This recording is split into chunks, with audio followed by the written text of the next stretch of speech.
Welcome back, gamers. The new quality of life initiative legitimately has me worried. Now 80% of this is fantastic, no problems here, and we'll get into the great stuff at the end if there is enough time, since humans are conditioned to be cynical, so I know all you'll want to hear is me complaining. 7 months ago, I created a video titled Why Every Killer Plays the Game Like It's a Tournament Now. It was a real power piece designed entirely to try and open the eyes of players at the time, specifically survivors, who were constantly asking why on that particular patch that I released that video, the level of sweat from the killer side had shot through the roof. It's important to note this video released just after yet more nerfs to the only good consistent gen regression at the time. Deadlock, Grim Embrace, Pop Goes the Weasel and Pain Resonance were all nerfed on this patch. It also came after a toolbox buff and some other stuff. The result of this is killers were strong-armed into playing in very sweaty playstyles, including significantly more camping, tunneling, slugging and A-tier killers every single match, such as the Billy, Nurse and Blight. This is to make up from the pressure they lost from the perks that got nerfed, which they were running in the first place because they didn't have enough pressure. There were a couple of messages that were in that video, highlighting how behavior address symptoms and not problems, and how you cannot just keep nerfing the symptoms without addressing the core problem,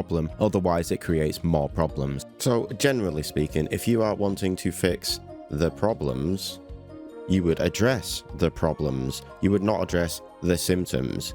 What behavior are doing is addressing the symptoms, expecting that to fix everything when they're not addressing the thing that's causing the symptoms in the first place. What this is leading to is more problems. So we're actually getting more problems because they're not addressing the initial problem, they're just addressing the symptoms. Let's do a real life comparison. Imagine you've been shot.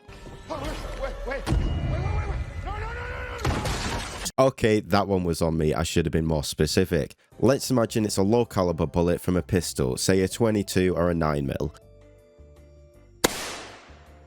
Now imagine your dad comes along, puts a plaster on your gunshot wound, gives you some painkillers and calls it a day. Well, you've attempted to address the symptoms of bleeding and pain, but you still have a bullet in you. You need to get that problem dealt with. Leaving the bullet there is going to cause problems down the road like lead poisoning. Now imagine you're on the lead poisoning stage, and instead of removing the bullet, you then address the lead poisoning, continuing to leave the bullet in your shoulder. Continuing to address the symptoms and not the problem, the behavior special. In this example, they saw gen regression perks being used primarily for a lot of the multiple metas, whether it be Ruin meta, Pop meta, Pain Resonance and Pop meta, the Call of Brine Overcharge Eruption meta, etc. And instead of asking themselves, why are killers constantly feeling the need to run these types of perks in the first place that slow down generators, they just nerfed the perk, assuming that they were overpowered. They addressed the symptom of them using the perks, thinking they were overpowered, and not the problem of why they needed to use the perks in the first place. We are now 7 months from that video, and we are balls deep in a slugging meta because, as it turns out, I was correct. Gen regression has been nerfed so much that it's a legitimately better slowdown to just slug them than it is to actually hit people to try and get value out of the regression. That brings us on to the quality of life initiative. In the section that is throwing up red flags to me is this one. Phase 2's gameplay. Anti-slugging continued improvements, anti-tunneling and anti-camping. Specifically, more base kit mechanics to deal with this. Let's start off like I did in the last video. I'm not a killer main. I say this because anytime you have any pro killer stance, survivor mains will come in and try and discredit you claiming you're a killer main, because the idea of having a stance that isn't 100% in favor of buffing survivor can't be comprehended by these people. This is just a single comment from one of my recent videos. Also, really, trying to defend a multi-millionaire company from doing their job, you're going to accuse me of glazing behavior. And the fact that anyone who enjoys these killers and the plague can just never engage with any future Bloodpoint event because in your infinite wisdom you think an offering you cannot predict deleting a killer's power is a good idea is the single dumbest thing that I've ever heard a dev team admit to in my 26 years of gaming. I primarily play Survivor, and I showcased this at the time with my levels of survivors versus killers. Let's do a quick update just to shut down the inevitable "you're a killer main" argument in the comments. On the left are my current levels, and on the right are my levels from 7 months ago. You can pause it where you like to compare and contrast, but I'll just save you the headache. On Killer, I've gained about 35 levels across all of my killers, whereas on Survivor I've gained 121 give or take, even getting a second character to Prestige 100, that being Ellen Ripley. I play mainly Survivor on and off stream, and I make this video worrying about how it's going to affect both sides for the worse, because my end goal is for Dead by Daylight to be fun for everybody, not just to be fun from one side. So we've established that I mainly play Survivor. Also, I'm willing to bet someone is going to claim how they can play perkless add-onless killers with no add-ons and win. It's because you're playing against bad players. In the video before this, my background footage was me playing perkless add-onless Wraith without slugging, tunneling or camping on one of the most survivor-sided maps in the game and winning the match. That's not because I'm a god, it's because my Wraith MMR is horrible and the people I was playing against were not very good at the game. So do not use this as an argument, you're just self-reporting that you're playing against bad players. Tunneling, slugging and camping are all playstyles the killer is basically strong-armed into doing when you play against decent survivors, because the game is not balanced in a way for that not to be the case. There is a reason anytime you watch a win streak video from the bigger creators like Otts or Hens, at some point in damn near every single match, they tunnel, slug or camp. Because it's the only consistent way to win. That is a fact. It's the same reason competitive DVV have had to add in a score system for fresh hooks, massively increasing the score if you go for a fresh hook, because without it, every single match devolved into proxy camping and tunneling. These systems are necessary evils for the game to be playable for killer in its current state. Olmo is an ex-game designer for Behaviour who recently left. He did a post explaining why he thinks so many asim games failed. He directly accredited that most other asim games tried to deal with unfun mechanics that DBD had, such as tunneling, which makes playing killer miserable in those other games, meaning that nobody wanted to play them. Tunneling is needed to cut down the efficiency to make the match feasibly winnable on killer, so people want to play the role. That is from an ex-developer of Dead by Daylight. They literally know that this is a necessary evil to the game's current game design, which means adding more base kit perks for survivors to deal with these situations will make killer more miserable. Now, this is not to say that these playstyles are fun to play against. They're not. They're pretty miserable, but this is not the fault of the killer, this is the fault of the game design, as I said in my previous video. Players will always find the meta of a game, that's just how it is. If the meta is not fun, that's not the player's fault, that's bad game design. This is where I'm legitimately worried this game will become incredibly miserable once phase 2 hits for everyone involved, because it only seems like they're attempting to address the survivor quality with zero regards for how that affects the killer's quality. This is important because as the killer quality degrades, so will the survivor. Let me explain. Since the video 7 months ago, I can count on 2 hands the number of low tier killers I've played against. Not bad killer players, like their skill is terrible, but bad killer characters, like the weaker killers in the game. I've played against Ghostface maybe 3 times since that video. Now, I'm not saying all these killers are bad, I think Myers is underrated, especially after his recent changes, but the general consensus is these killers are either bad or mid, and you play against them at best once a month, if at all, once you get into the higher tier bracket of MMR as survivor. If you're a survivor playing above bottom tier MMR, I'm going to show on screen a list of killers that I'm willing to bet are what you play against in 95% of your matches, just like me. 4 killers. That's it. That is all I play against all the time. I'd like to remind you guys there are 38 killers in this game, and yet I see the same 4 in 95% of my matches. Even the above average killers who are fun to play I rarely see, such as Dracula or Huntress. I couldn't tell you the last time I played against a Huntress, and she's one of the free characters. 80% of my matches in regular queue consist of Blight. I don't want to play against Blight every match. It's insanely boring. But killers cannot rely on playstyles and the perks right now to consistently play the lower tier killers. So this will only get worse with more base kit anti-tunnel, anti-slug and anti-camp. The next step up from this is going to be what I said 7 months ago. All these things I mentioned were forewarned by good players the first time the Vecna patch notes hit, and then exactly what decent killers said would happen has happened. The solution is not to nerf everything into the floor, unless of course you want to play Dead by P100 comp nurse every single match, which will be the future of this game if balancing keeps going the way that it's going. This is where I am worried. If this update goes the way I think it will go, the number of nurses will increase tenfold, and I will not blame the killer for doing it because high MMR DBD with weaker killers just isn't fun right now, and it's going to be downright unplayable with even more nerfs on these playstyles. Yesterday, my entire DBD stream, I only played killer because, as those who saw my previous video know, when I tried to play survivor, literally 50% of my matches had a rage hacker in them, which matchmaking banned me at the end of the match, which made survivor literally unplayable. The whole day I played killer, every single match without fail, I was running into people running their anti-tunnel aggressively, whether it was DS, dead hard, off the record. Flashbangs that are literally uncounterable because Behaviour have still yet to fix the hitbox on them. And I get that hit anyway, just cause.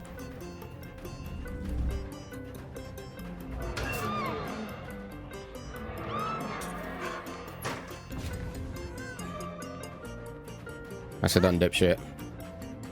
that makes it so even if you stare in a wall or are you looking to a locker to pull someone out, you can be flashed and everything in between. It was without a doubt some of the most miserable matches I have ever played. There was very little that was actually enjoyable about this situation, and I wasn't even going in to win. I was just trying to get into the groove of DBD again from the mini break I had while I was sick. This quality of life in phase 2 is only addressing the pain from the survivor side and not the killer side. Things like tunneling. Survivors can do that too. All tunneling is the act of tunnel visioning on something which in DBD's case is an objective. For killers, it's normally a player. They will tunnel vision on a single person and getting them out without a care for the other survivors in the game until that one person is dead. Survivors tunnel visioning on generators is doing whatever it takes to get that generator done.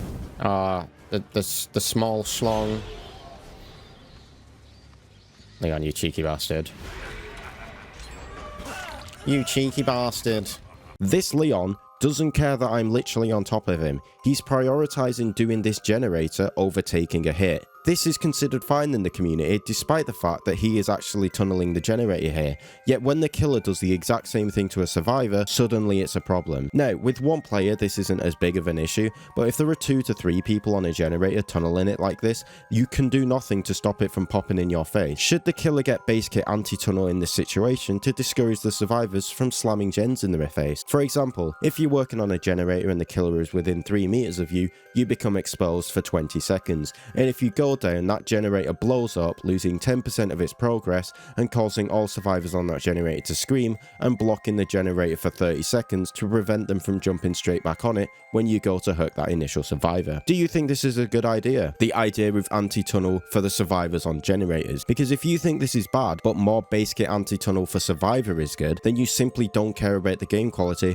you only care about one side's quality. And you know, there's always the arguments of, oh well, the survivor is just doing their objective, or well, the survivor who's being tunneled isn't having fun and that's a person. I hate to piss on your bonfire, pal, but that's also what the killer is doing. Their objective is to kill you. There is no difference between the two, except one side is getting a bunch of base kit stuff to deal with their tunneling, and the other side is having their perk that dealt with the tunneling dumpstered while also not getting anything base kit for it. Also, do you think it's fun for the killer to have 3 of their gens lost because they dared to have a chase that lasted longer than 40 seconds? I'll let you in on a secret, it's not. In my prior video, I showcased this example. From the moment I gained control of my character, I found someone in 16 seconds. I then downed them in 17 seconds from finding them, hooked them on a pain resonant hook which took 20% off a generator, and then immediately pressured that generator that got pain resonanced. From downing the survivor to pressuring the gen which got pain resed, it took me 23 seconds for a complete total elapsed time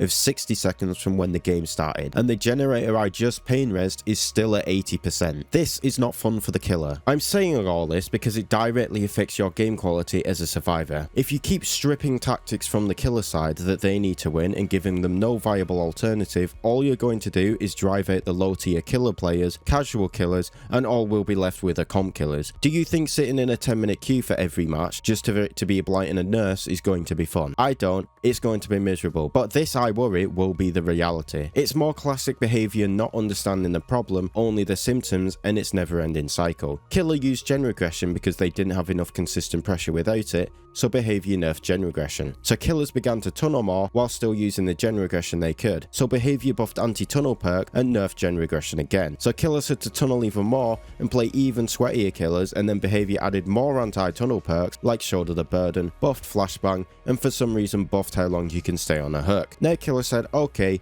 they keep buffing anti-tunnel, making it worse to hook, and gen regression tied to hooking doesn't cut it anymore, so we'll just slug. So now they're nerfing slugging, which would push them back to tunneling, but they're also nerfing tunneling, even more base kit, so now there's just one option left for the killers.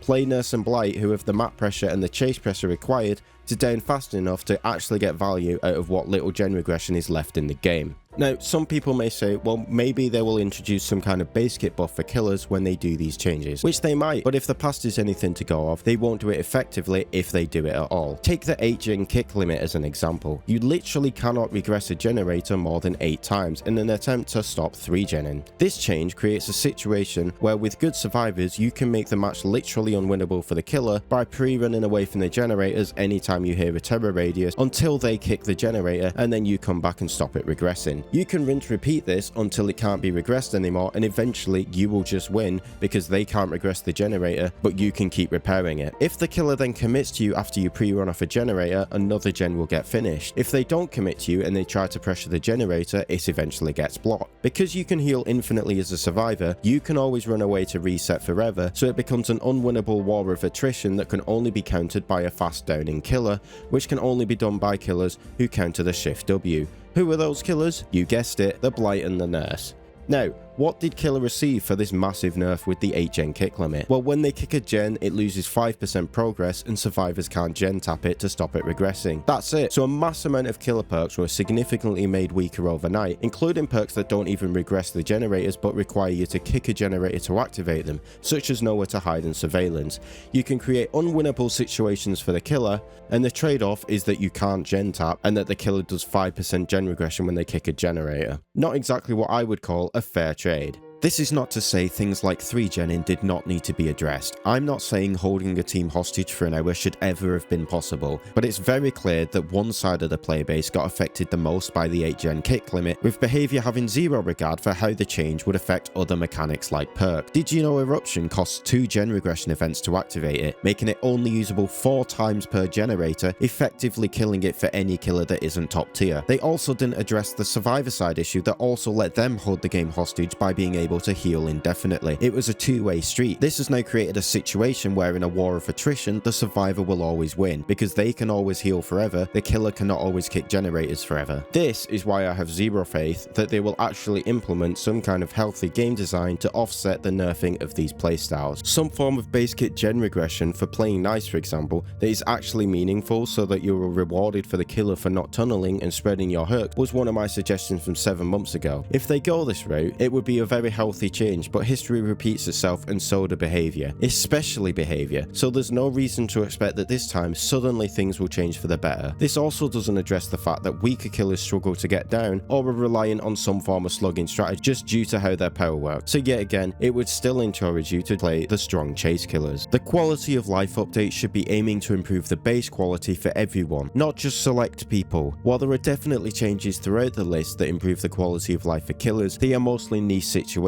such as 2 survivors holding you hostage and not doing the generators. It has nothing to do with preventing the anti-tunnel perks being used aggressively. The never-ending barrage of endurance perks that require you to have a spreadsheet across 3 monitors just to monitor all the different possible ways endurance could activate, uncounterable sabos, hex totems spawning in the middle of nowhere or literally next to where survivors spawn, killer powers being deleted by offerings, consistent uncounterable situations in many killer powers, never-ending bugs with killer powers, or basically anything that massively hampers the game-to-game gameplay. This is extremely important. How many times have you seen people saying that killer gives them anxiety to play right now? Think how ridiculous that is. You're playing a game to relax and there is so much BS that you have to deal with, it's legitimately giving players anxiety. Say what you want about the Survivor experience, I've never felt anxious booting up a match of Survivor, and that's why I play it as my main role. Phase 2 is attacking the very thing killers need to compete, something that the devs know they need, and there is a very good chance it's not going to be offset by anything which will hurt the experience if you play Survivor, because it's going to result in less killers, which is longer queue times, and sweatier killers, which is less engaging gameplay. I would rather play against a Ghostface slugging or tunneling than against a nurse doing literally anything. I'd also like to point out the upcoming FNAF collaboration that everyone thinks is going to be DBD's biggest chapter ever, which is releasing at a very similar time to this Phase 2. It's almost certainly going to have people wanting to play their favourite killer from the franchise, whether it be Freddy, Springtrap, Helpy, or whoever they decide to add, and not Survivor. Do you really think they're going to stick around and play DBD after a week or so of Dead by Endurance running into 20 base kit anti-tunnel, anti-slug and anti-hook mechanics that are never explained to you outside of the patch notes when they're released, while they have no idea what's going on? A role right now which is already causing people anxiety, which is an extremely strong emotion to feel, especially for what's supposed to be a pastime.